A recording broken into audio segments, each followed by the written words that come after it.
Kalau untuk penyanyi solo ya, Penyanyi solo bisa di atas gitu. biasa sekali ratusan juta ya. Itu ada yang makmur sekali, tapi yang jomplang banget banyak.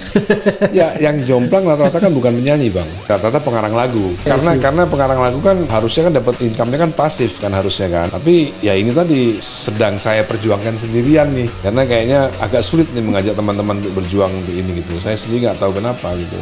Yerusalem itu Old Jerusalem ya. Old Yerusalem. Itu kalau Old Yerusalem itu control by Israel ya? Sekarang nggak tahu ya, waktu itu mungkin 50-50 ya, waktu saya terakhir di sana 2018 itu 50. Tapi nggak susah ke sana. Saya tuh setiap masuk Masjidil Aqsa Yeah. selalu diperiksa, Bang. Mereka nggak percaya saya itu Muslim. Sampai disuruh baca ayat Quran untuk memastikan bahwa saya memang Muslim gitu. Masih mending kalau sekarang nggak dapat sponsor tuh masih mending. Dulu waktu zamannya saya melawan Ahok dulu, itu bener-bener nggak ada job sama sekali, Bang. IO nggak takut. Apalagi waktu saya terdaftar sebagai caleg Gerindra, bikin diskusi kecil di Surabaya ya nggak dapat izin, Bang.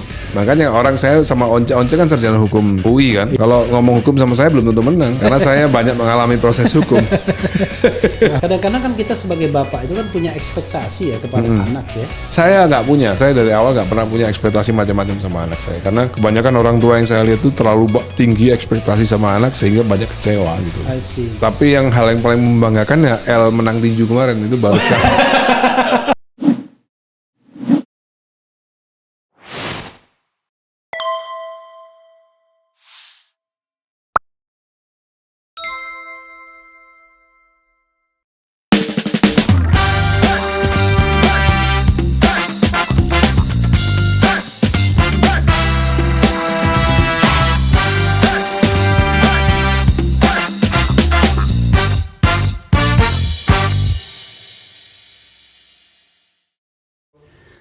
Assalamualaikum warahmatullahi wabarakatuh, sobat darah sekalian. Jumpa lagi kita di channel yang keren ini. Keren jadas. Saya hari ini ada tamu istimewa ya, yang sudah sebenarnya kita reschedule dan 3 kali ya. Nah, saya panggil, ini orangnya sangat terkenal, calon presiden Indonesia 2039. Katanya 2039 ya. Siapa lagi bukan, the one and the only, Ahmad Dhani. Assalamualaikum warahmatullahi wabarakatuh. Waalaikumsalam.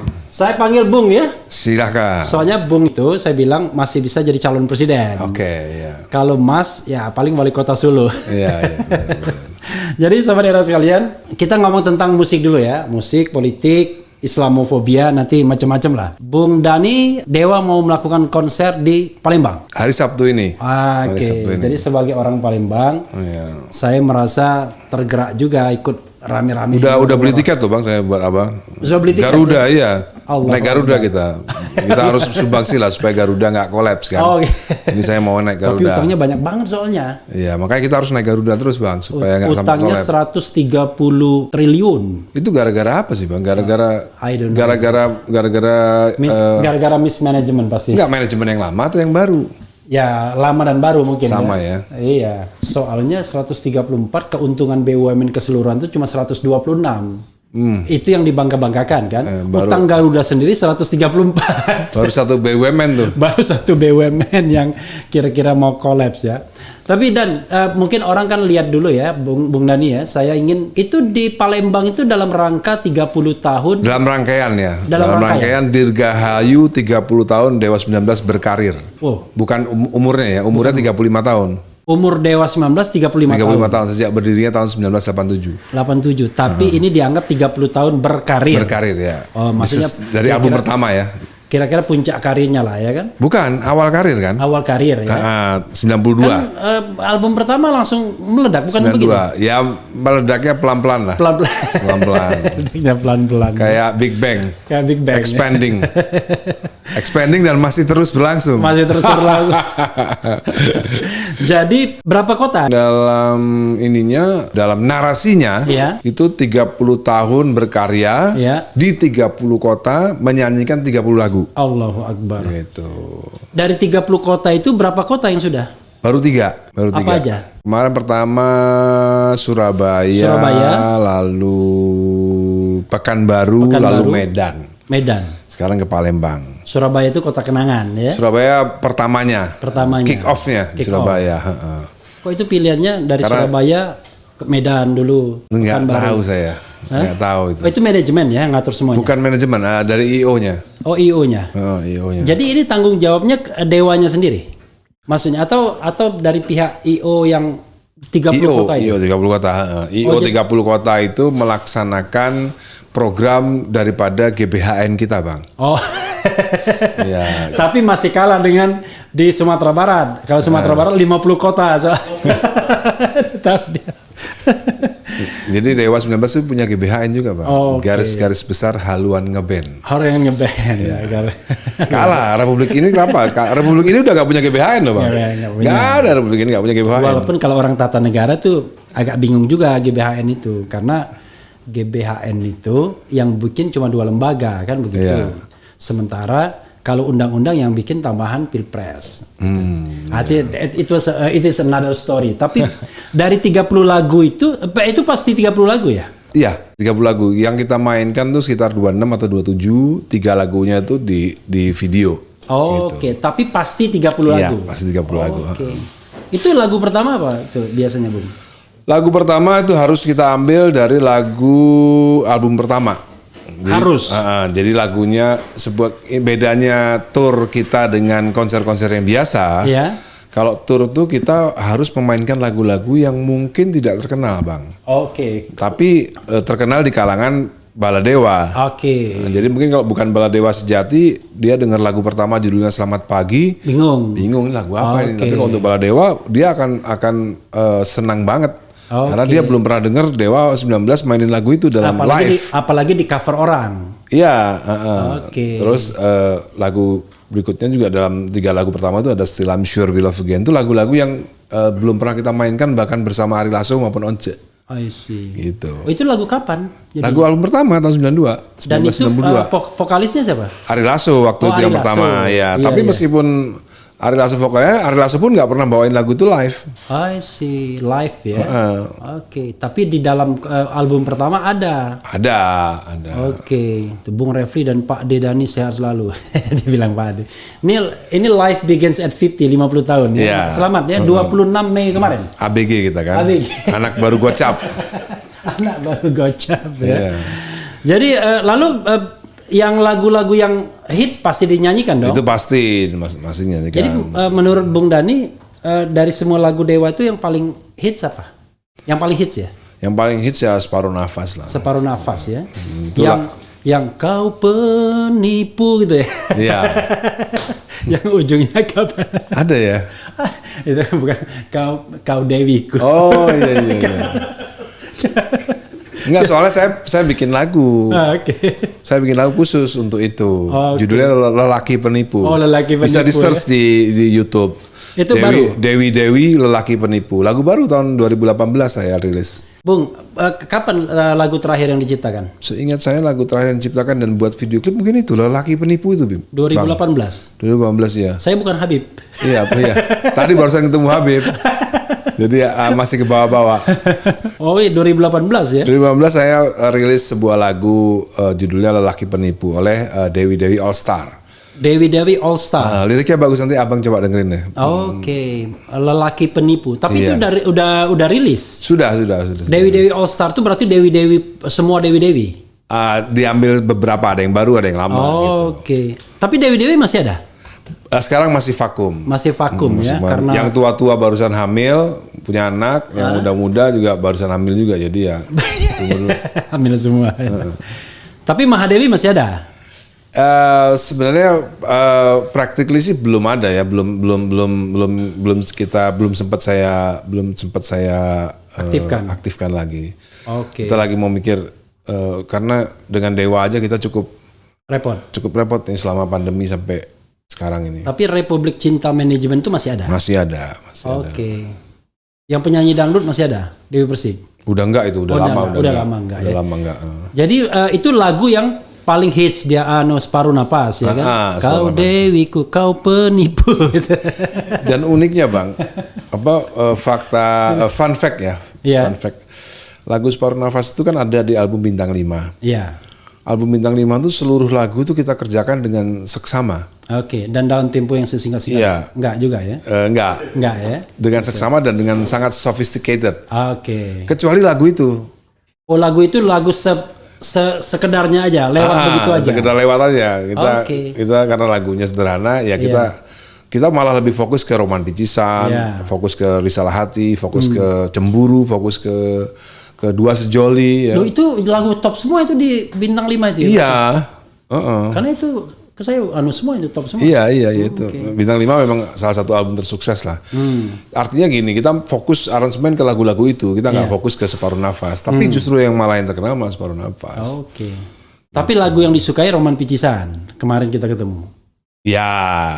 Kenapa? Sairnya ya, agak mewah sairnya. Sairnya, terus musiknya, aransemennya, semuanya hampir paripurna lah, gitu. Hampir paripurna. Tapi biasanya jauh sama Separuh Nafas. Tapi lagu yang biasanya sophisticated seperti itu susah nyanyinya orang. Susah. Hanya pemusik aja yang bisa nyanyinya ya. Oke. Di Palembang ini gimana? Kok pilihan keempat? Saya agak tersanjung juga di Palembang pilihan keempat dari. Saya nggak tahu tuh IO-nya bang. IO-nya ya. IO-nya itu. Tapi kan masa Bung Dani nggak ngelihat? Nggak misalnya melihat Baladewa itu di daerah mana aja sih? Biasanya kalau lagi konser tuh yang paling antusias. Semua sih antusias bang. Bagus ya. Semua bagus, antusias. Vokalisnya itu sekarang selain Ahmad Dhani siapa lagi? Ada Firza, ada Elo. Elo itu frontman-nya ya, sekarang frontman-nya Firza sama Elo untuk tour ini. Iya. Untuk tour ini selalu ada Firza, selalu ada Elo. Tapi ini kalaupun nanti pemain ada cabutan. Semuanya kan kita kan band yang nggak punya vokalis kita nih bang. Oke. Jadi Dewa tuh cuma berempat sekarang, cuma saya, Andra sebagai pendiri, lalu ada Yuke di bass dan Agung pada drum. Jadi yang meninggal kemarin Erwin itu udah lama enggak. Oh memang sudah lama tidak bergabung dengan kami sejak 2002 lah. Diganti Yuke. Jadi Yuke itu udah 20 tahun bersama Dewa 19. Agung udah 16 tahun bersama Dewa 19. Andra dari awal. Dari awal juga. Dari tahun 87. Tapi dia pakai The Backbone tuh nggak ada masalah. Nggak ada masalah ya. Andra dari sejak 1987 bersama saya, pendiri kan itu dia. Oke. Jadi founding father. Ada Andra and The Backbone itu sampingan gitu. Sampingan ya. Luar biasa. Bung, apa harapannya untuk Dewa? Saya nggak gini. Orang kan mikir kan, seorang Ahmad Dhani itu sudah berkarir di musik kira-kira udah paripurna lah. Iya. Udah 35 tahun, 30 tahun lah dihitung ya. Paripurna. Lagu hitnya banyak banget ya kan. Dan lagunya juga bagus-bagus gitu. Saya bukan memuji kan, saya juga tahu lah walaupun bukan pemusik kan ini ada kelasnya si Obi Mesak ya kan, ada Rinto Arab kan beda-beda segmen kan. Iya. Ada Peter Pan kan. Ada Noah sekarang, ini ada Dewa kan beda-beda. Kalau lagu itu bang, kalau lagu tuh relatif agak sulit kita mengkelas-kelaskannya ya. Apple to apple nggak bisa ya. Agak sulit. Ya. Tapi kalau aransemen memang berbeda. I see. Aransemen memang berbeda. I know. Ya.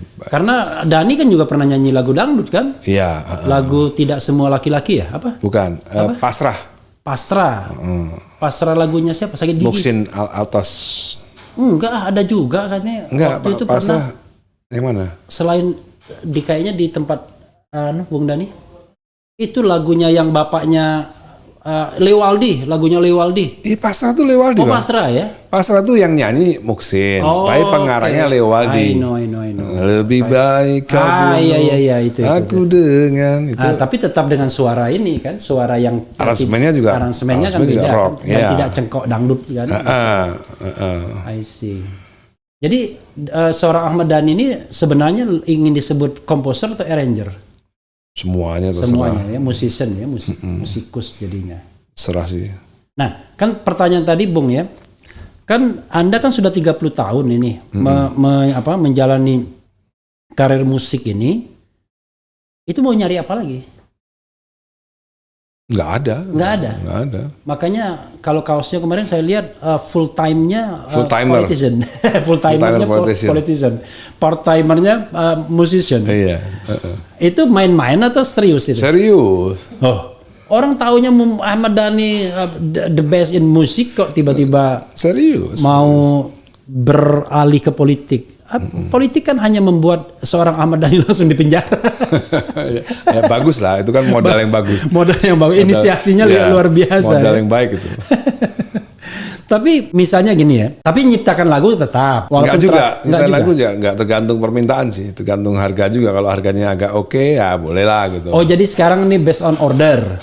Dari dulu sebenarnya iya, dari dulu sebenarnya Oke. iya. Cuman sekarang lebih selektif aja gitu. Tapi kalau lagu Dewa kan enggak. ya saya sampai sekarang ya ngarang lagu dia buat hobi aja. Oke, hobi Jadi ya. kita lebih independen aja sekarang. Kalau Ini dulu kan, enak ini hobinya, tapi ada duitnya hobinya.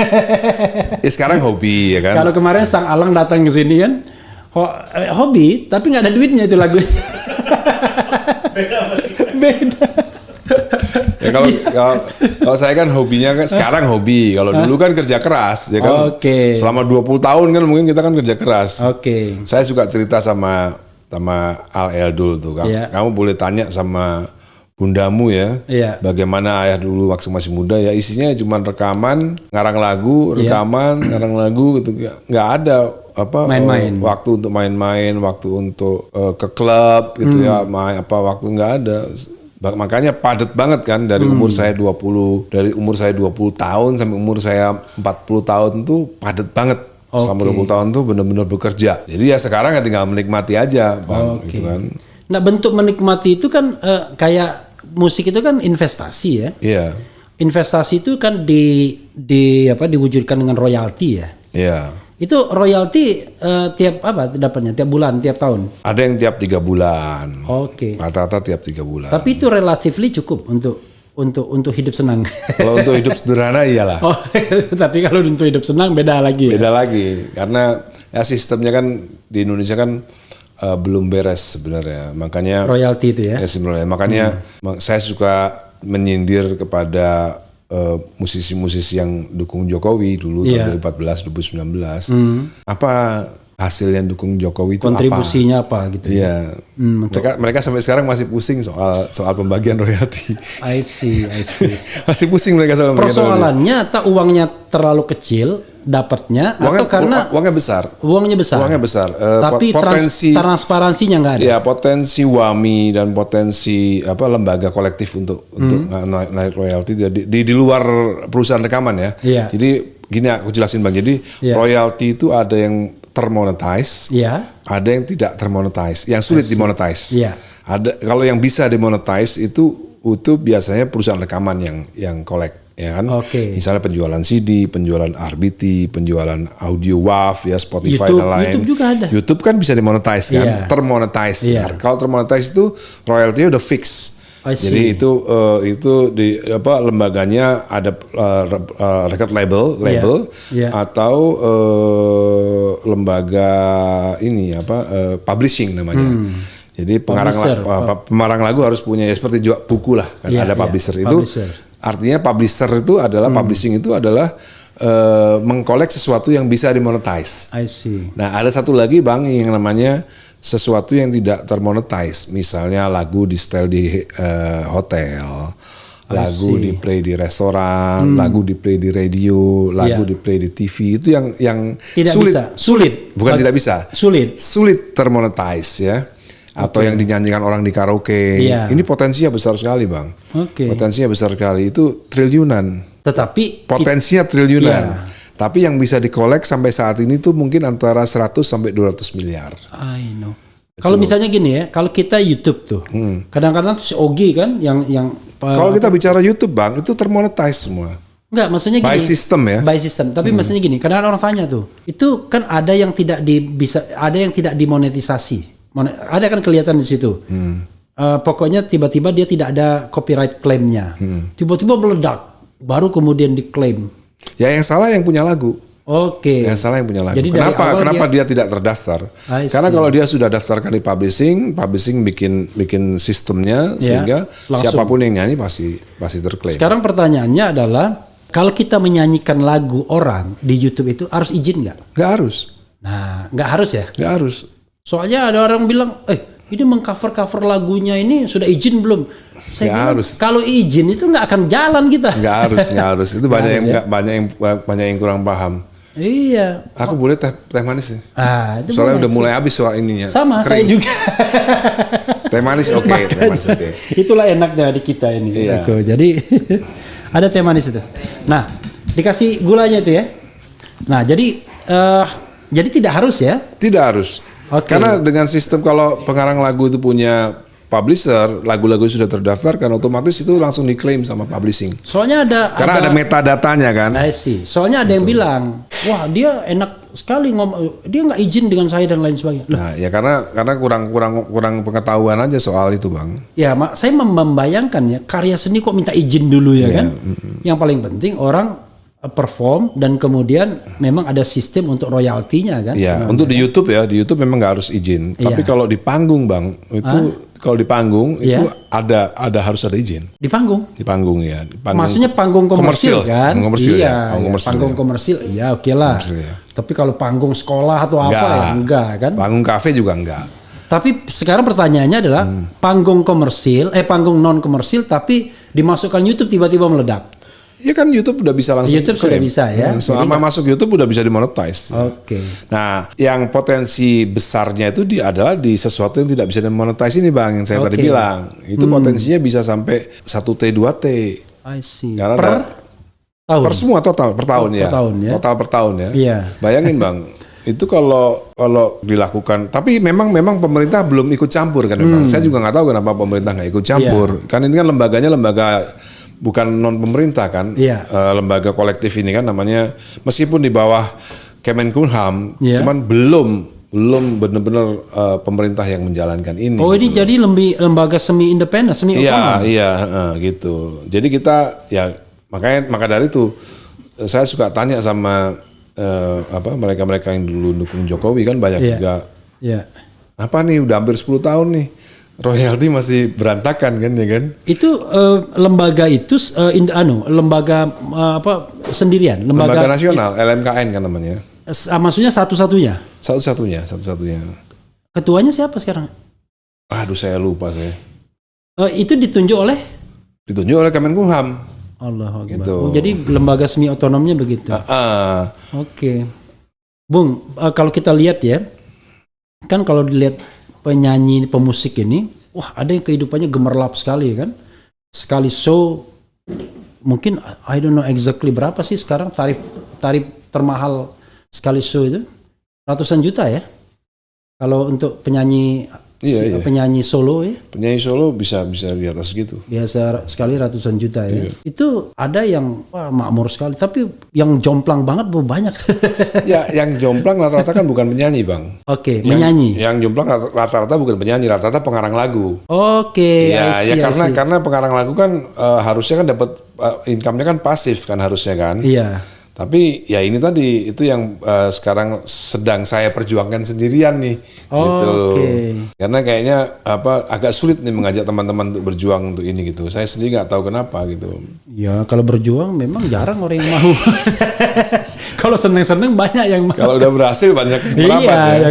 yang berhasil banyak. Saya sih sebenarnya ya menarik ya untuk melihat pemusik ya. Itu lagu yang paling cepat diciptakan apa?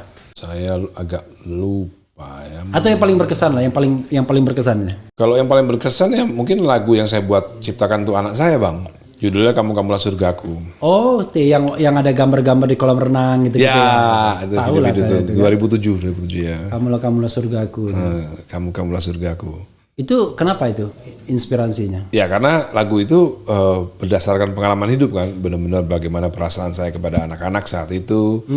Terus nadanya juga bagus, aransemennya juga bagus gitu. Kayak apa ya lagunya lupa kamu gimana depannya? Kamu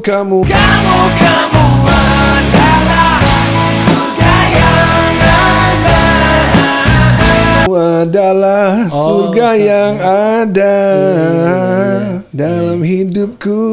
Itu notasinya bagus Bang itu Bang. Oke. Itu di luar mainstream. di luar kemampuan orang Indonesia pada umumnya lah. Ini ngomong sama orang yang nggak ngerti musik ya. Jadi tapi ya gimana orang Ahmad Dhani ya.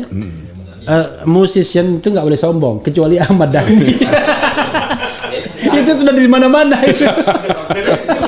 Iya boleh dia boleh sombong gitu.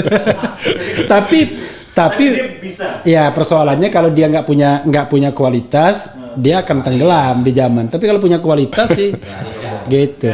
Oke, ini pertanyaan. Ini sorry, saya ini nggak nyiapkan pertanyaan biasa lah. Iya. Jadi waktu interview sama Rizal Afif pun nggak ada juga begini di skenario kan. Ini sih Rizal Afif juga dia. Penyanyi yang Bung Dhani respect. Yang pokoknya seneng tuh lihat penyanyi itu. Kan biasanya kan orang banyak, punya ego. Enggak, Indonesia aja, jangan Indonesia dunia. banyak. Misalnya yang top of mind. Top of mind ya penyanyi Dewa ya, pasti ya, Ari Lasso, Once, Ya. Firza, Elo, itu top of mind ya penyanyi yang di Dewa ya. Mungkin kalau penyanyi cowok lain, kalau yang Leles ya, yang lama ya, Dian Paramana Putra, Vina Panduwinata, itu agak sulit ada gantinya tuh, Vina Panduwinata itu ya. Karena dia punya karakter yang susah. Vina Panduwinata itu agak sulit cari gantinya. Kalau vokal bisa dilatih, tapi karakter agak itu sulit. gifted ya. Benar. Dan itu waktu tahun 80-an, itu kan kalau Dhani kan 80-an mulanya ya? Saya berdiri Dewa 87. Oh 87. Rekaman 92. Oke, jadi generasi 90-an sebenarnya ya. 90-an. Saya 80-an waktu itu menikmati musik, itu kan paruh 85 ke atas itu mulai ada pop kreatif tuh. Iya. Zaman-zamannya ada si siapa? Sakura siapa yang itu? Barcelona, Faris RM gitu-gitu. Termasuk 2D ini kan. Iya. Nah, kalau dulu kan sebelumnya kan yang lagunya Rinto Rahab, Ovi Mesa kan sebelum generasi itu kan. Sebelumnya lagi kan band. Tapi sebenarnya saat kita hidup tahun 80-an memang sepertinya musik tahun 70-an sepertinya bukan pop kreatif, padahal sebenarnya kalau kita dengerin lagi Bang, itu ya nggak kalah kreatif loh sebenarnya. Memang yang lebih terkenal memang lagu-lagu yang pop ya. Jadi tahun 70-an itu lebih ke country, country. Kalau di bule itu country. Jadi tapi bukan berarti lagunya kurang bagus. Saya sekarang malah sering dengerin lagu-lagu tahun 70-an Bang, kayak misalnya Blue Peso 5 itu. Saya menikmati bener tuh.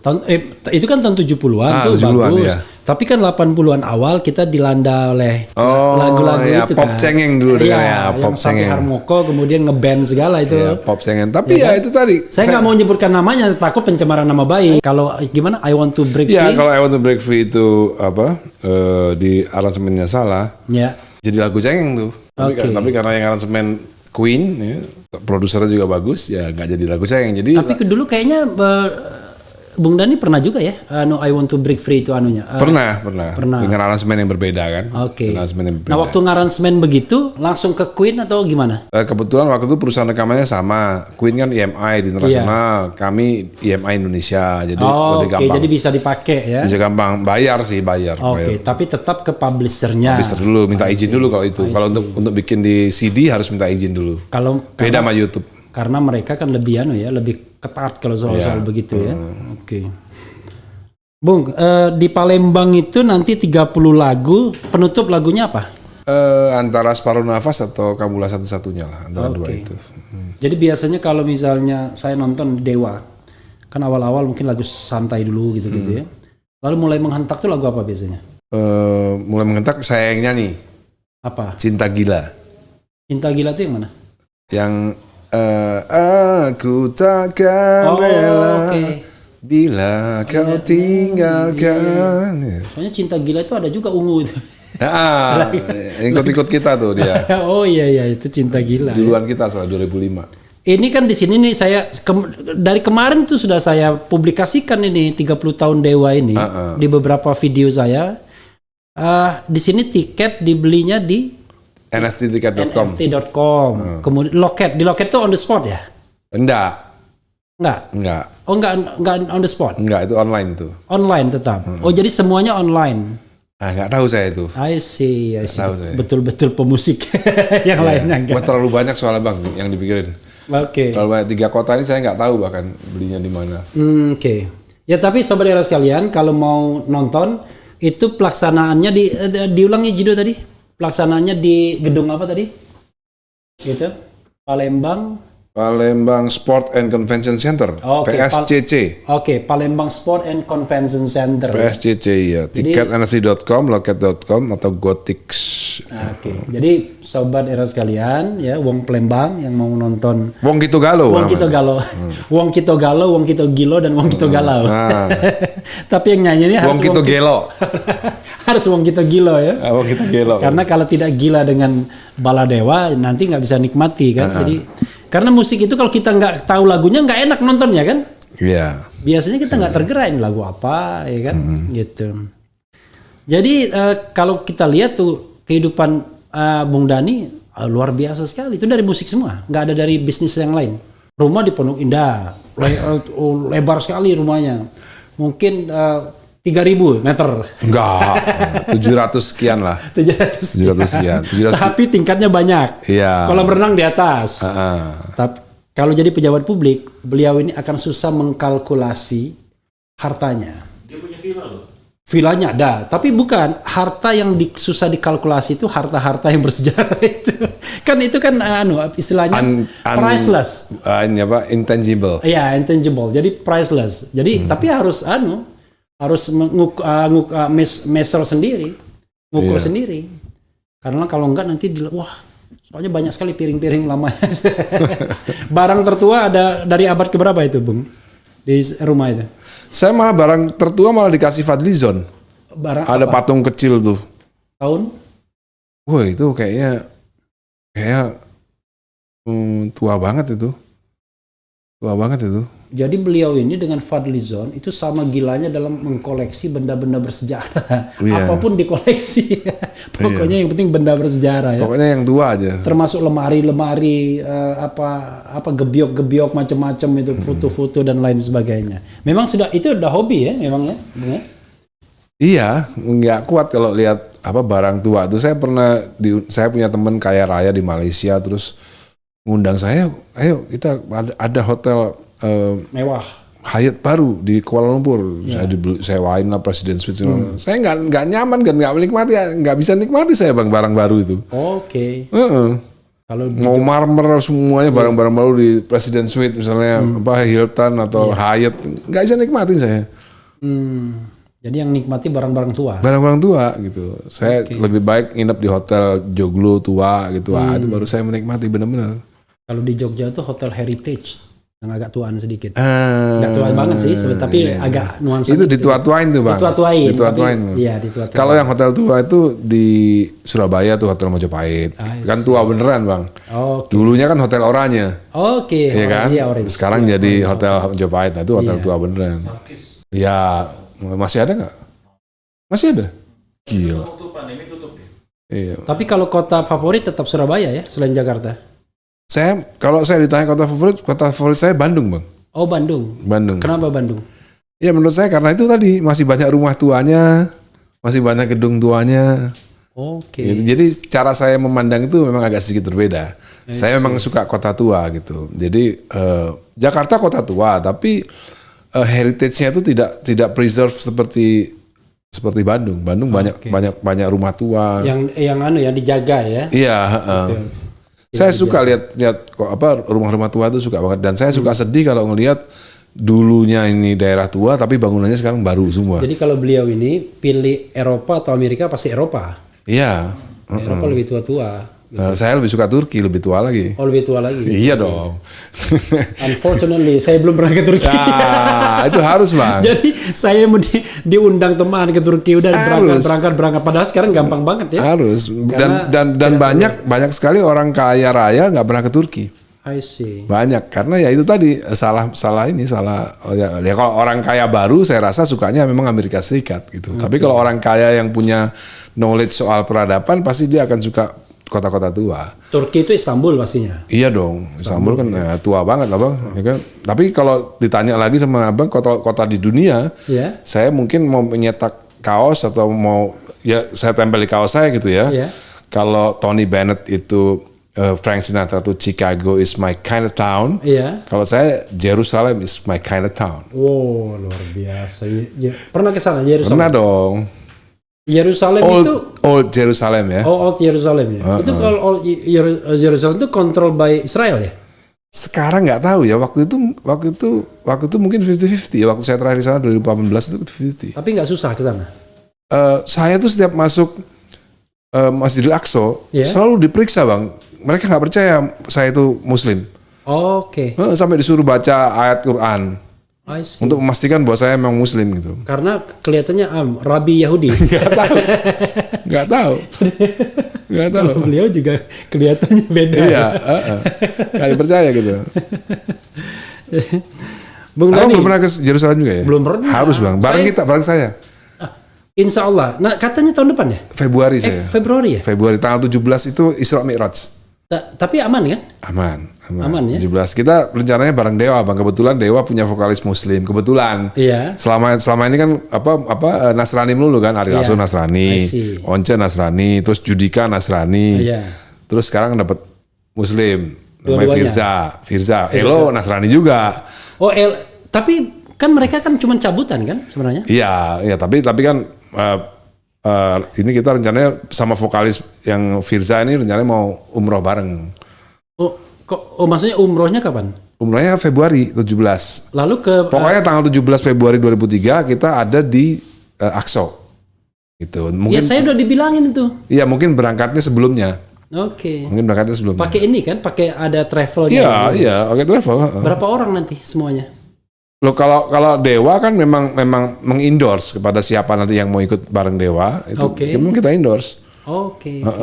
Mungkin di Mekah 2 hari, Madinah pertama kita ke Tapi Yerusalem imamnya dulu. bukan Ahmad Dhani kan? Hah? Imamnya bukan Ahmad Dhani ya? Tergantung. yang keliling-keliling Ka'bahnya bukan beliau yang ini, yang mutawif ya. Istilahnya mutawif. Tapi saya sendiri kadang-kadang bingung bang. Ya memang saya waktu masih muda kan memang belum nonton. Gara-gara nonton film ini bang, Apa?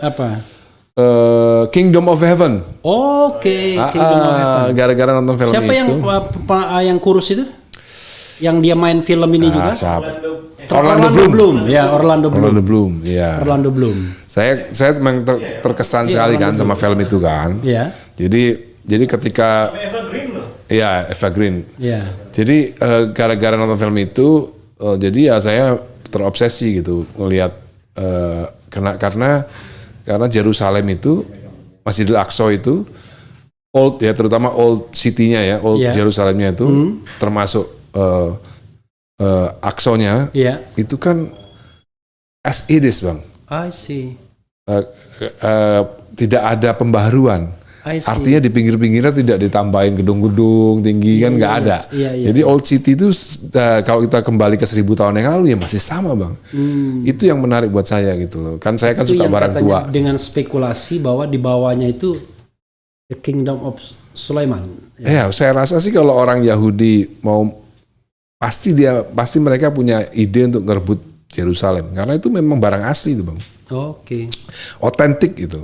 Itu yang otentik tuh di Aqsa-nya atau di Semuanya Masjidil old Aqsa-nya? city-nya. Di old city-nya. Jadi Masjidil Aqsa kan di dalam Old City. Nah, Iya. Old City itu kan dikasih apa? Kalau nonton ini aja Kingdom of Heaven, Iya. kan kota itu kan dikelilingi sama benteng besar kan? Iya. Dikelilingi benteng besar. Nah, benteng besar Oh, ke itu dalam Kingdom itu. of Heaven tuh di di Yerusalem ya? Iya dong.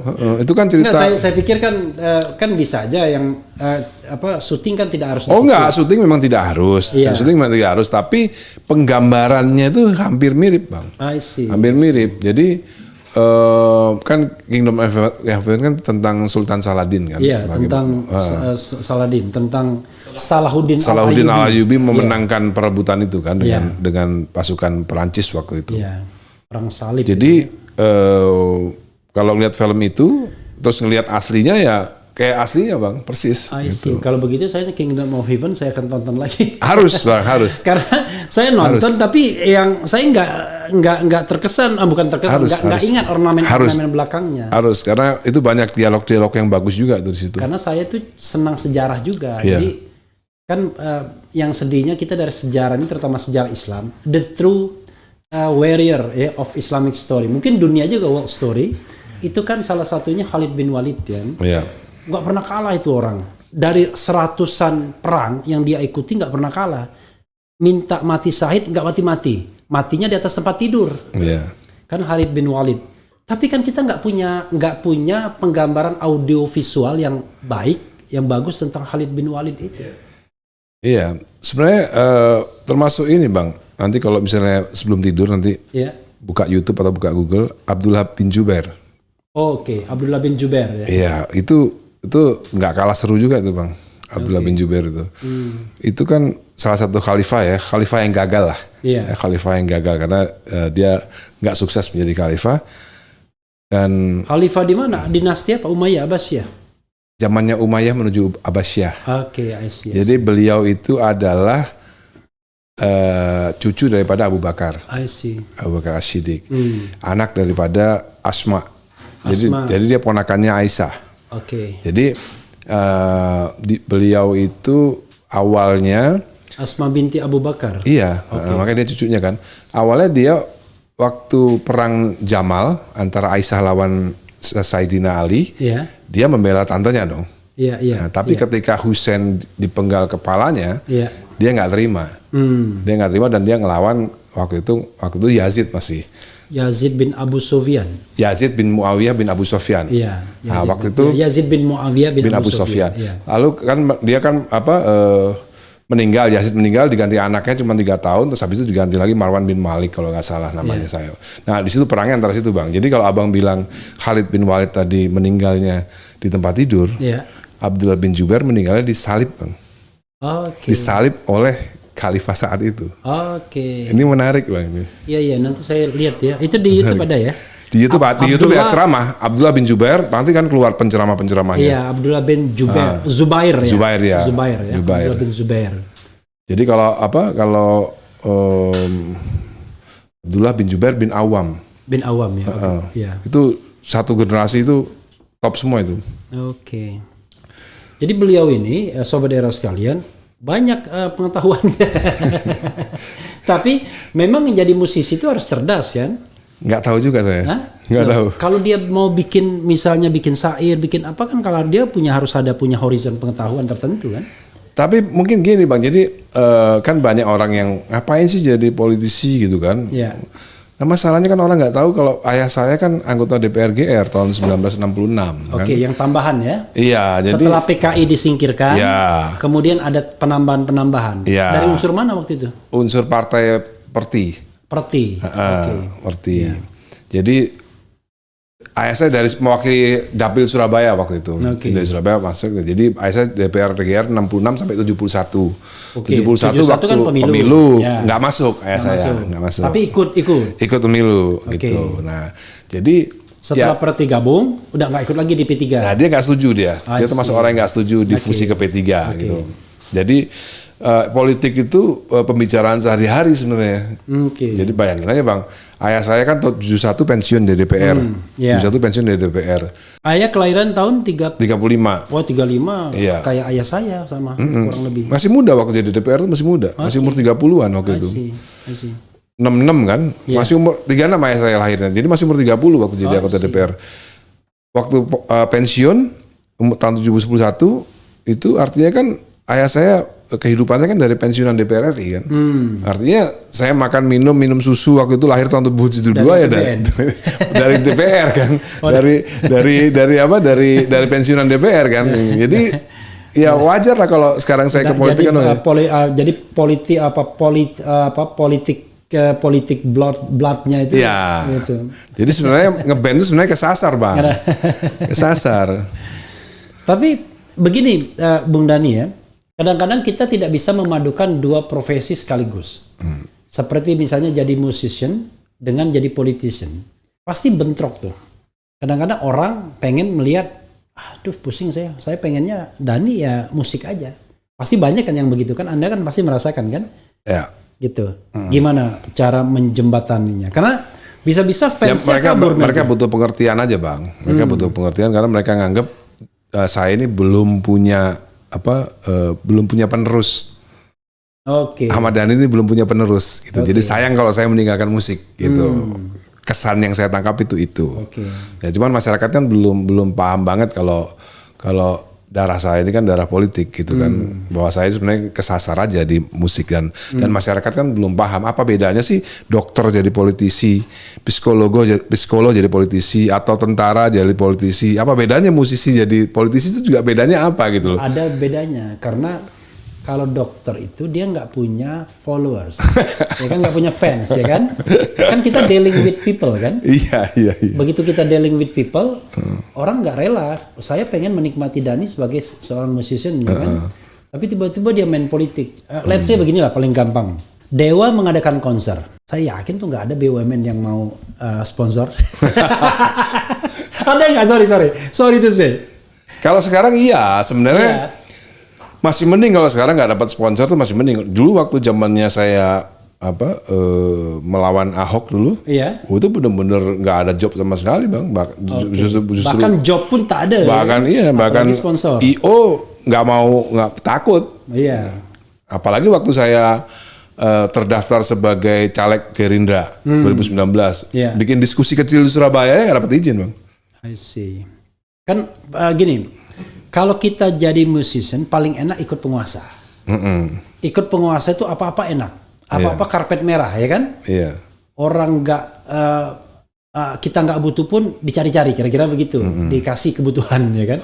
Tapi kalau kita di luar mainstream kekuasaan, kan semuanya serba sulit tuh bagi pemusik itu biasanya. Sebenarnya itu hanya terjadi di tahun ini aja bang. Tahun-tahun lalu, zamannya SBY juga nggak gitu-gitu amat. Iya, gitu. Ini kita ngeritik SBY biasa-biasa aja gitu. Sekarang terasa benar ya. Iya. Ketika kita berdiri di kutub yang berbeda, kok rasanya tiba-tiba dibawa sampai ke hati. Iya. Gitu. Tapi Bung, lalu cita-citanya apa di dunia politik? Cita-citanya ya nomor satu, kita punya visi lah bang. Visi. Nanti aja visinya saya omongin bang. Oke. Sekarang. Tapi paling tidak kan dalam jangka waktu punya dekat. visi dan punya solusi lah yang paling penting. Visi dan kalau cuma solusi, visi dan misi nggak ada solusi buat apa? Visi, solusi dan transmisinya. Kalau nggak ada transmitternya itu susah nanti. Bagaimana mentransmisi visi? Sebenarnya saya masih percaya kan sekarang kan kita sering dengar kan yang namanya money politik dan lain-lainnya. Saya sebenarnya masih percaya ada beberapa orang yang benar-benar idealis gitu ya. Ya mungkin sekarang nggak banyak, tapi suatu saat mungkin akan banyak.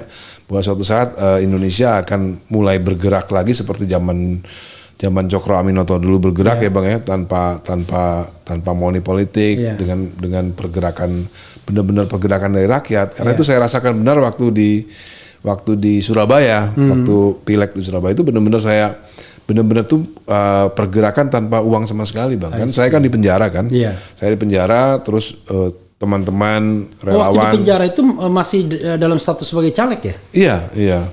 Dan tidak dicoret karena cuma 1 tahun kan? Tidak. Tuntutannya kan di bawah 5 tahun kalau nggak salah. Jadi saya lihat waktu itu memang benar-benar pergerakan politik yang murni ini ya seperti ini. Saya rasain sendiri gitu loh. Meskipun ya terhambat oleh kecurangan-kecurangan ya bang ya, tapi ada gitu. Ternyata ada pergerakan politik yang sesungguhnya itu ternyata saya rasakan sendiri gitu loh di Surabaya itu. Jadi berarti 2024 nah saya balik Surabaya lagi. Balik Surabaya. Dapil berapa? Dapil 1 bang. Dapil 1 tuh Surabaya? Surabaya Sidoarjo. Oh enak dong, dekat. Iya, tapi itu dapil neraka bang. Iya, karena yang bilang dapil neraka itu. Karena itu kan ibaratnya sepak bola itu divisi utamanya. Iya. Karena pasti banyak pemainnya di situ kan. Lalu kalau misalnya eksekutif kan udah pernah nyalon sebagai wakil bupati ya waktu itu ya? Ya. Wakil bupati di Bekasi. Di Bekasi ya. Itu gimana? Kok bisa kesasar ke sana? Waktu itu cari pengalaman aja bang. Oke. Dan kalau banyak pengalaman, kalau nggak di politik itu nggak bisa baca buku lah bang. Menurut saya meskipun keluaran S3 Sains Politik Luar Negeri, saya rasa aplikasi di Indonesia kayaknya nggak cocok. Justru makin baca buku makin kita nggak mau terjun politik. Karena beda semua ya kan? Iya sama lah seperti sarjana hukum gitu. Iya. Prakteknya di dalam persidangan kan nggak ada semua di buku ya kan? Ada. Nggak ada, yang ada ya pengalaman. Justru makin tinggi sekolah makin nggak mau bersidang dia. Iya. Gitu. Makanya orang saya sama Once kan sarjana hukum. Iya. UI kan. Iya. Kalau ngomong hukum sama saya belum tentu menang. Karena saya banyak mengalami proses hukum. Ahmad Dhani gitu loh. Coba kita bacakan sedikit ya, Bung Dhani ya. Iya. Saya fan Dewa, ada fan tapi nggak pakai S dia. Saya fan Dewa 19. Bang Dhani emang mantap ya. Tapi dibilang ini banyak juga penggemar Giring pada nyasar di sini. Oke, sebagai sesama musisi ini mohon maaf ya Bro Giring ya, nggak apa-apa. Bro Giring pernah kesini? Nggak pernah. Oh kenapa? Saya undang tapi belum ada jawaban. Iya. Jadi Bro Giring saya undang ya, Refli Harun undang Anda ke sini. Sama ini sekalian tuh si siapa? Pasha Ungu ya kan? Biar yang politik-politik tuh kita ngobrol-ngobrol juga kan. Jadi biar ada bridgingnya kan antara orang hukum, kemudian orang politik, musik dan YouTuber kayak gitu. Jadi kalau melihat Giring gimana? Kan gini, saya puji Giring di satu sisi, walaupun ada orang, saya ingin sisi positifnya ya. Iya. Kalau saya bilang sisi positifnya itu adalah waktu dia inisiasi politiknya luar biasa. Dari sisi untuk melambungkan dirinya. Bandingkan dengan ketua-ketua umum partai-partai baru kan nggak kita kenal kan. Walaupun sudah bolak-balik di televisi misalnya. Iya. Tapi begitu Giring, wah dia bisa top of mind tuh. Gitu. Ya karena kan seniman kan, Bang, musisi kan. Dia kan Ya, tapi walaupun udah populer musisi duluan. ada juga yang kira-kira yang nggak terlalu. Ya kalau Pasha Ungu jadi ketua PAN ya bisa lebih terkenal daripada Giring mungkin, Bang. Kan belum dicoba masalahnya. Belum dicoba sih. Ya. Iya. Tapi kalau dia tidak bertingkah kayak Giring akan susah dia terkenal. Karena biasanya kan kalau dia gerakannya kan kadang-kadang gini. Pasha ketika menjadi wakil kepala daerah dia berusaha mengubah penampilan, ya kan? Rasanya ini maaf ya Bro Pasha, dia ingin to be recognized sebagai katakanlah politician, ya kan? True politician. Dia nggak mau loh. Saya bukan lagi penyanyi Pasha Ungu dan lain sebagainya. Saya juga punya pemikiran intelektualitas. Malah kehilangan originalitas kan? Kalau begitu. Orang tidak melihat Pasha Ungu yang genuine jadinya kan? Jadi Giring lebih genuine ya, Bang ya? Iya. Lebih genuine, lebih jujur dia. Karena begitulah penampilannya, urakannya di musik kan. Tapi untuk inisiasi politik dia bagus, cuma kan untuk partainya kan belum tentu. Nah, kan ada persoalan juga kan, artinya diri dan partainya kan bisa berbeda. Jadi banyak orang yang terkenal tapi belum tentu dia punya elektabilitas kan. Nah, dia mungkin naik cepat melambung, tapi kalau head to head untuk pilkada DKI itu belum tentu kan begitu. Maksudnya head to head sama Pasha gitu ya? Ya head to head sama Ahmad Dhani juga.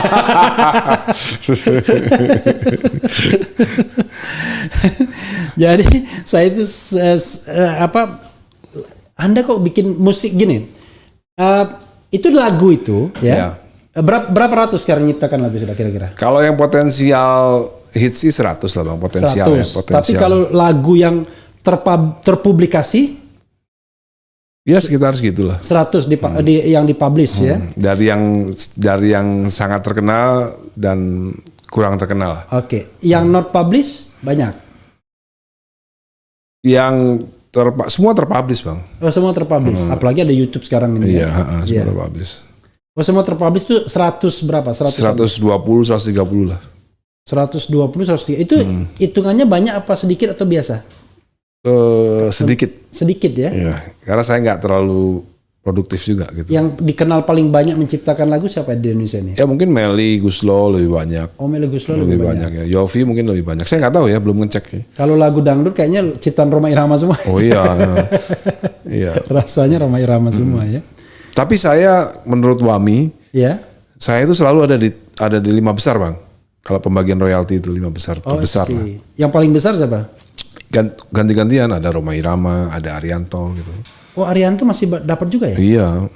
Oh, lagu-lagu lamanya itu masih dinyanyikan iya orang? Dong. Di mana? Maksudnya di royalti di mana? Karaoke gitu-gitu? Iya, di karaoke. Kan kalau Wami kan sesuatu yang tidak termonetize yang seperti saya bilang di depan tadi itu. Iya. Royalti yang tidak monetize artinya nyanyiin orang di karaoke, dinyanyiin orang di kafe, nyanyiin di hotel. Dicari-cari pokoknya. Iya. Diburu. Oke. Lagu banyak sekali kan selain Dewa kan banyak juga melambungkan penyanyi-penyanyi itu Ahmad Dhani kan kayak Reza gitu-gitu. Iya. Siapa lagi yang ini? Yang pertama itu saya bereksperimen bikin album buat penyanyi itu Reza ya Reza. pertama ya. Yang pertama kan lagunya. Yang gimana Yang lagunya? pertama, nggak salah kan? Pertama, ya kan, 98 gitu lah ya. itu, 98 rilisnya tuh. 97 atau 98 antara itulah. Terus saya bikin buat Tere juga pernah dulu. Tere. Oh, Tere. Oke. Terus habis itu fokus ke Dewa karena ganti vokalis Once, terus mulai lagi bikin Dewi dulu. Oke. Dewi. Pernah juga buat Krisya juga pernah kan Bang ya? Iya. Yang duet sama Krisya itu. Yang mana lagu apa? Jika Surga dan Neraka Oh, ada. itu duet sama Bung Dandi ya? Iya. I see. Jika Surga dan Neraka. Tahun 2003-an. Terus baru itu saya bikin manajemen sendiri kan. Akhirnya Iya. bikin artis sendiri dulu. Iya. Mahadewi, Dewi dulu. Terus The Virgin. Termasuk Mulan Jamila waktu itu kan.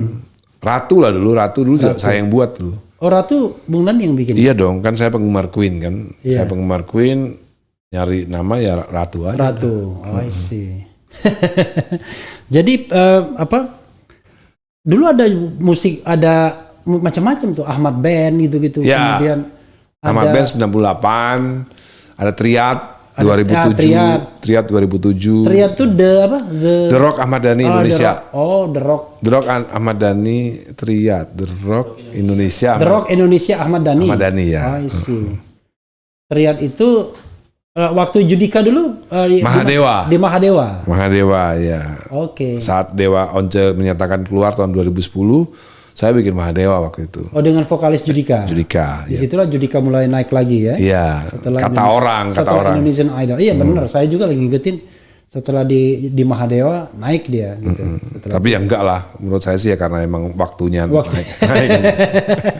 Banyak sekali penyanyi yang bagus tapi waktunya nggak kunjung tiba. Oke, yang membuat penyanyi itu sukses. Iya. Kan kita ukuran sukses tuh ukuran komersil ya pastinya ya. Iya. Ya kan? Kalau ukuran Lagi sukses, ukuran kualitas apa itu kan susah banget Iya, mengukurnya. iya. Ukuran komersil. Kira-kira apa syaratnya penyanyi itu untuk sukses? Ini sekaligus tip nih buat yang lainnya yang mau sukses. Apa? Kalau- apa 1, 2, 3. Kita mau bicara fikih atau mau bicara hakikat nih? Kita bicara fikih. Kalau bicara fikih ya harus banyak dengerin lagu, Oke. harus mencari karakter, ya kan, mencari karakter, terus Berarti harus banyak lagu itu referensi ya? ya referensi, terus harus mencari karakter sendiri. Karakter itu penting ya, biar penting. orang to be recognized Iya. easily ya. Oke. Maka ada pepatah Arab kan, berbedalah kamu maka kamu akan dikenal. I see ya. Oke. Make something different ya kan? Iya. Oke. Kalau bicara hakikat, Ya. kalau bicara hakikat itu saya dapatkan setelah saya umur 40 tahun ke atas, Bang. I see. Jadi ternyata Hakikatnya. hakikatnya ternyata Bukan suksesnya. iya, Hakikatnya. ternyata hakikatnya itu rezeki, Bang. Jadi Oke. kalau emang penyanyi itu punya rezeki, Ya. ya dia ngapain aja ya jadi. Jadi Itu Kok- sulit itu emang nggak bisa dijelaskan itu. kayak Tulus pernah ditanya, Tulus itu gimana kiat sukses? Saya katanya waktu ngotot itu nggak susah-susah juga. Tapi begitu saya pasrah ya udah saya bikin lagu aja sekenanya aja ya malah bagus. Jadi itu rezeki. Iya, itu rezeki. Karena banyak saya lihat banyak penyanyi yang sebenarnya suaranya biasa-biasa aja gitu. Iya. Tapi terkenal. Tapi lagunya jadi hits, lagunya banyak disukain orang. Lagunya juga biasa-biasa aja. Menurut saya biasa-biasa aja, tapi karena dia yang nyanyi, Saya bandingin dengan lagu Ahmad Dhani. Saya ini bukan musician ya, tapi rasanya tahulah juga sedikit. Ini kok lagu ini biasa-biasa aja, tapi kok ngetop banget. Penyanyinya kok biasa-biasa aja, kok tiba-tiba hit. Dia bisa bikin viral apa-apa sih? ya itu artinya rezeki, Bang. Oke. Itu sulit dilawan itu yang gitu-gitu tuh. Karena banyak sekali penyanyi bagus yang cuma akhirnya jadi backing vokal aja. Iya, sulit. Kan banyak sekali yang jebolan-jebolan kompetisi. Banyak banget. Itu memang itu tadi. Emang rezeki itu ya memang dari Tuhan gitu loh. Iya. Jadi kadang-kadang nggak bisa, kadang-kadang ya diupayakan ya ada, cuman ya kalau nggak rezeki ya sulit. Itu Bung, kunci sukses untuk mempertahankan Dewa selama puluhan tahun itu apa ya? Karena gini, ini saya pernah dengar dari Yuke atau apa ya kalau nggak salah yang basis deh. Basis. Alah, kalau Dhani sih nggak usah dipikirin katanya. Pokoknya yang penting kita kerja dapat duit. Dia mau ngapain? Nah maksudnya kok bisa gitu loh. gitu kan. Ini nih mohon maaf ya, di Dewa itu kan frontlinernya pastilah Ahmad Dhani ya kan. Iya. Kayaknya Ahmad Dhani mau bikin apapun terserah dia gitu. mau berpolitik diajak ya kan orang. Awalnya gini Bang, awalnya kita kembali lagi ke 35 tahun yang lalu ya. 35 tahun yang lalu tuh kebetulan Dhani, Erwin, Wawan, Andra. Iya. 5 orang itu, Dhani, Erwin, Wawan, Andra, sama Ari Lasso lah misalnya. Itu mereka tuh semuanya anak bungsu Bang. Yang anak sulung cuma saya aja. I see. Jadi dulu waktu festival band, dulu yang ngumpulin KTP, ngumpulin kartu pelajar, ya saya yang daftarin. Jadi mereka taunya beres gitu. Itu anak-anak bungsu mereka itu. Iya. Jadi sampai sekarang pun dia kebawa. Oke. Sampai gede pun dia kebawa. Nggak ngerti, nggak mau urusan gitu. Iya itu. Tapi leadership itu gifted juga, karakter juga itu leadership. Ada pengaruh dari anak pertama, mungkin karena saya anak pertama kan. Ada pengaruhnya Bang. Saya anak pertama, terus adik cewek 2. Jadi itu tadi, ya kebetulan mungkin ayah saya punya basic juga kan sebagai leader. Tapi kan. Masya Allah beliau ini masih ada ibu ya. Usia ibu sekarang berapa? 76 ya. 76 tahun ya. Karena sama seperti ibu saya waktu meninggal tentunya. Dan masih sehat walafiat. Waktu 50 tahun saya lihat hadir juga kan waktu di 50 tahun itu. Ibunya ibu saya meninggal 95. Dan itu baru Tahun 2015. Ya. Dan barangkali ya sudah banyak yang tahu juga kalau beliau ini keturunan company. Banyak lah. Company Yahudi ya. Banyak lah. Ini ya darahnya banyak. Iya. Jadi salah satunya Kohler. Itu Kohler yang mati di Aceh. Saya nggak tahu saya. Kalau di Aceh itu kan 1805 kan 18. Iya. Kakek saya kan lahir kakeknya ibu saya 1883 lahirnya. Saya nggak tahu kan jauh banget kan 18 Jauh banget. Sama itu. Jadi kakek ibu ya? Kohler tuh kakek ibu. Iya. Oke. Kakeknya ibu. Kakek berarti yang ibu sekarang? Iya. Kakek ibu, nggak jauh dong berarti. Iya.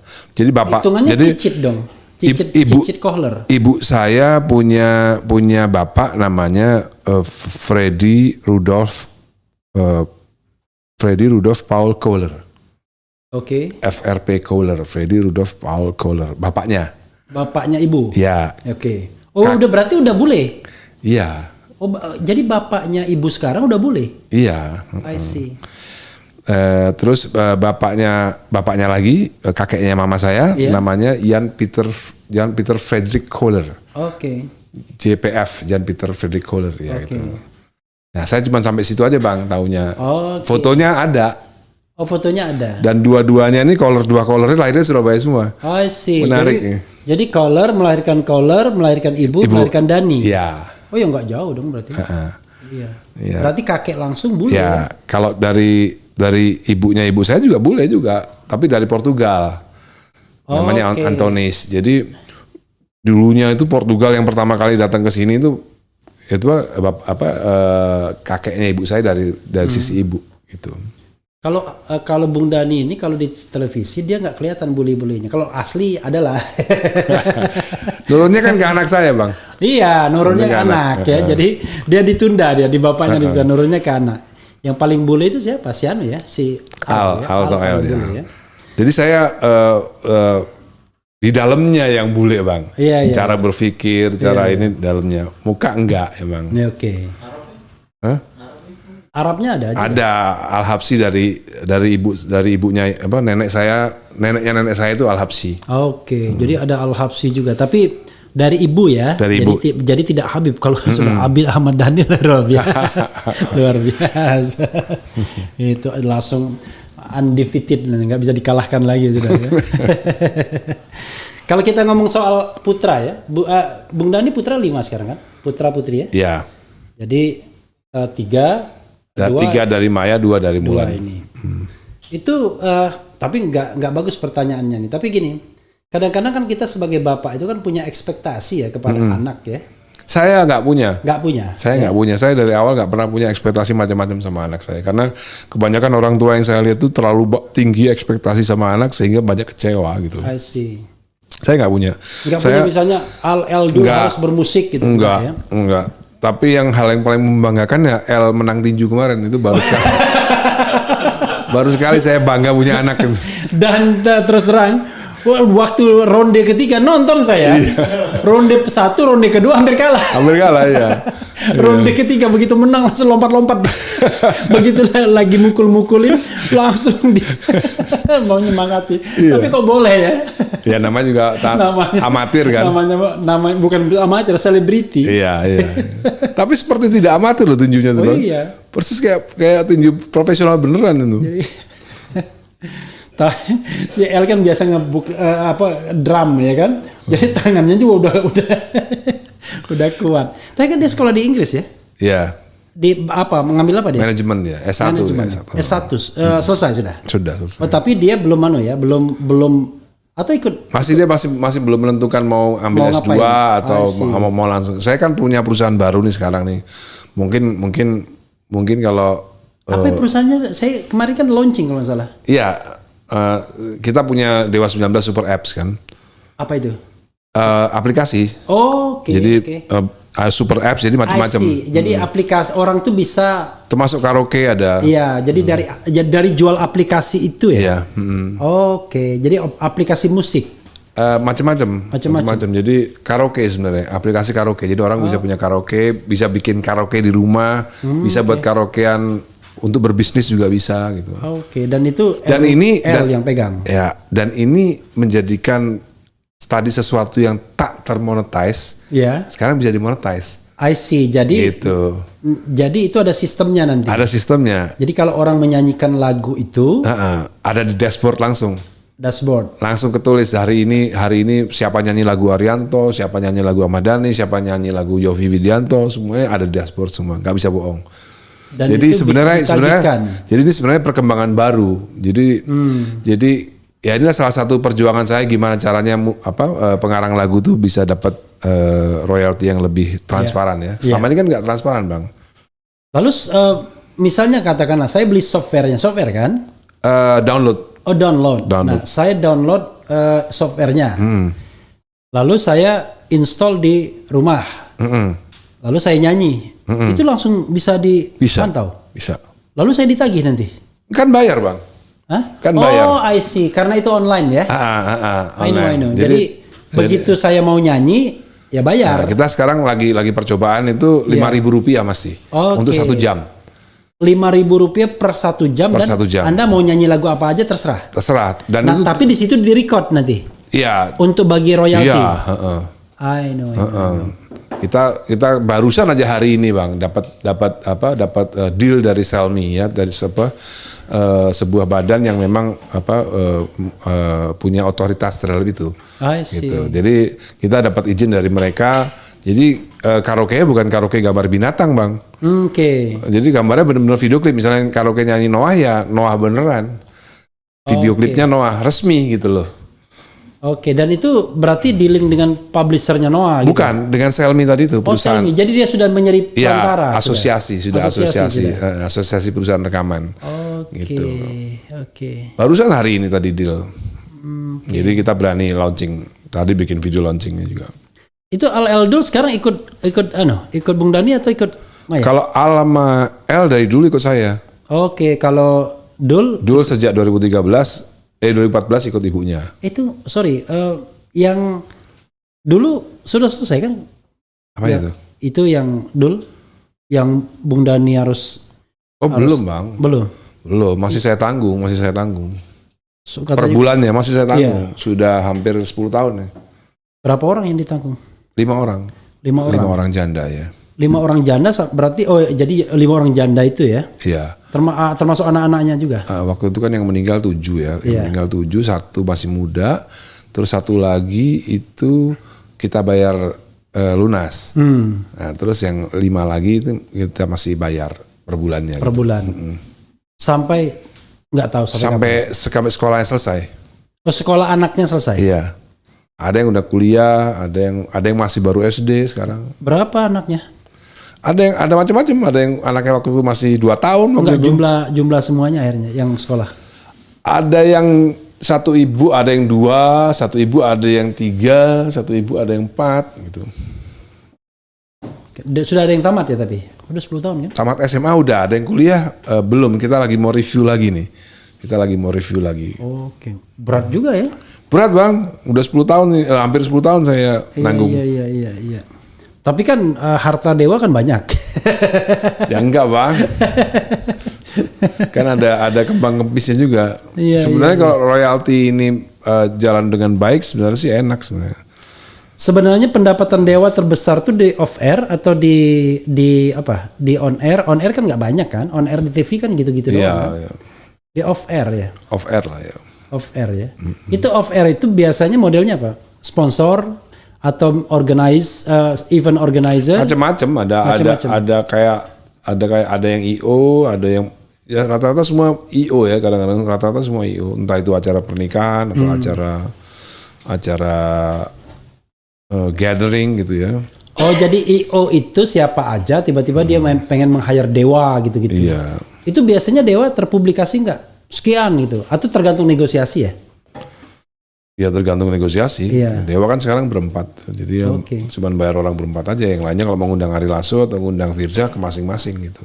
Oh jadi berempat itu Dani yang semua yang mendistribusikannya allowance-nya. Iya. Iya. Gitu ya. Sejak dahulu kala. Hebat loh. Jadi kita harus mendistribusikan keadilan bang. Oh gitu ya. Kan? Karena begitu susahnya kan gini.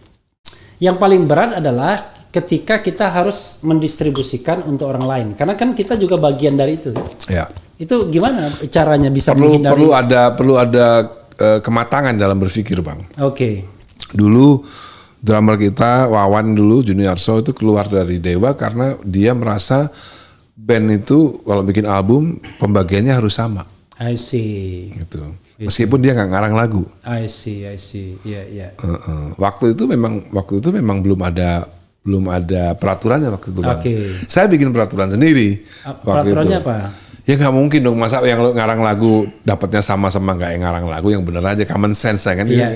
Nah, memang sulit bang kalau mencapai common sense itu kan nggak gampang. Iya. Waktu itu umur kita 20 tahunan. Ya ada yang dewasa kayak Ari Lasso, Andra dewasa lah, Erwin dewasa. Ya mungkin Wawan saat itu belum mencapai common sense itu gitu. Sehingga dia merasa ya band harus bareng-bareng. Mau yang ngarang lagu lebih banyak siapapun ya harus bagi 5 rata gitu. Oke. Tapi kan band itu kan biasanya kan nggak ada.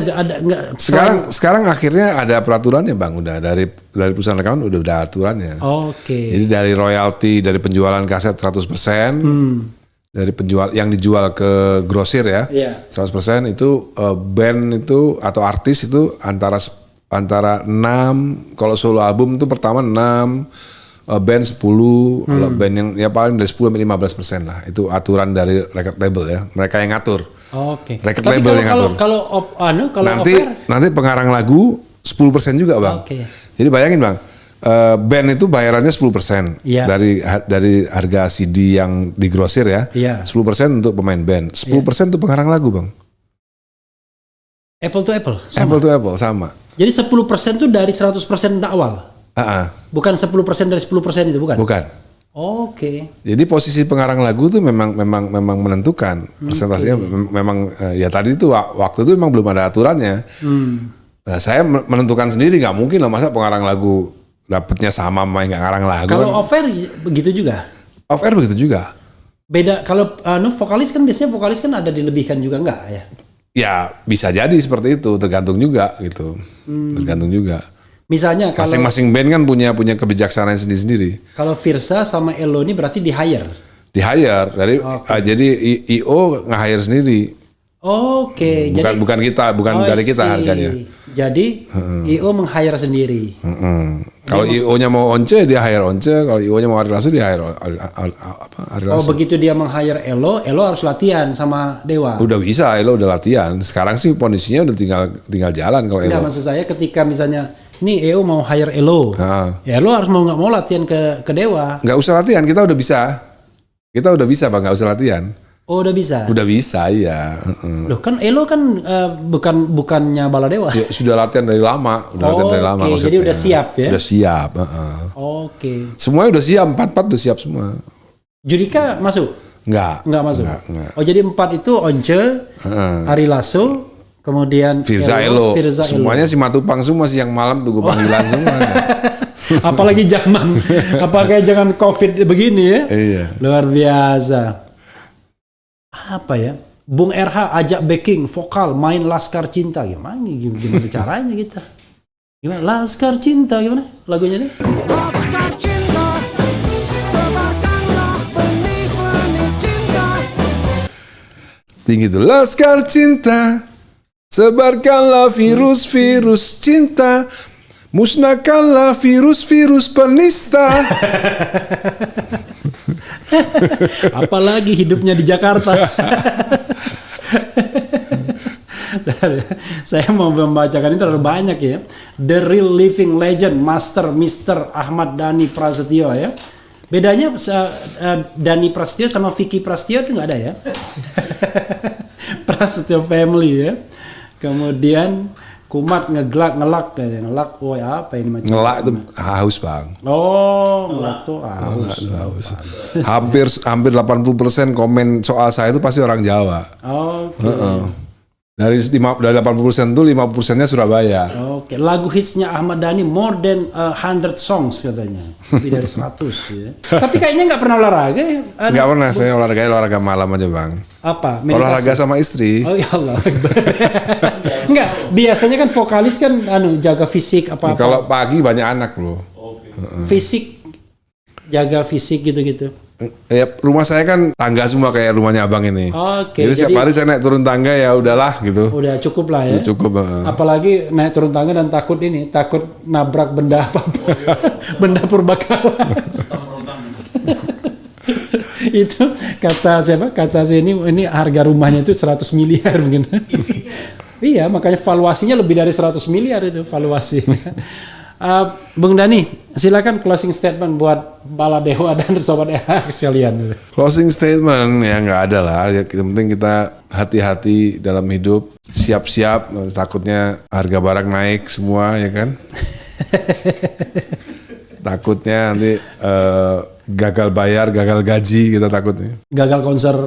Bukan hal itu, saya takutnya gagal bayar utang Bang ya kan, ngeri juga kan. Terus sebentar lagi Kan ada. Dhani kan nggak ada utang.